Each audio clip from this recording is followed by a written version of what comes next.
খুবই সৌভাগ্য নিয়ে এসছে, সৌভাগ্য করে এসছে বাবা।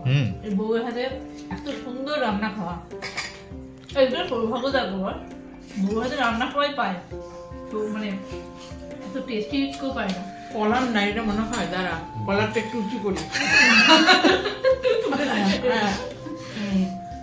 হ্যাঁ অভি, হ্যাঁ কনফেস কর।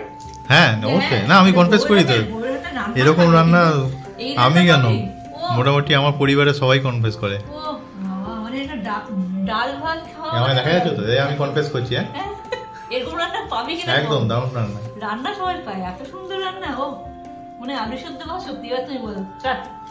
আলু সেদ্ধ ভাত যদি টুম্পা করে না, এটা একটা স্বর্গীয় ব্যাপার। না আমি বার খাওয়াই না লোকজনকে, যেটা জেনুইন সেটা বলি। তার পিছনে একটা কারণ আছে। তুমি বলো আলু সেদ্ধ ভাতের আর কি আছে? এবার এবার এবার শুরু হয়ে যাবে, এবার আমাকে জানতে। আলু সেদ্ধ ভাতের পরিমিত সবকিছুর জন্য একটা সিরিয়াসনেস, মিনিমাম রিকোয়ারমেন্ট হচ্ছে সিরিয়াসনেস রান্না।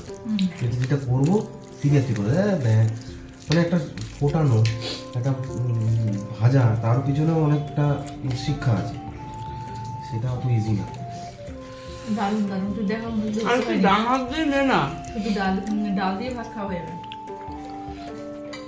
যাক তো তোরা এলি।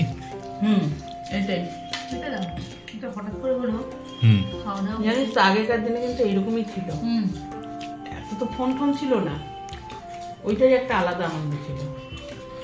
না সে ভাবছিলাম হয়তো থাকবে না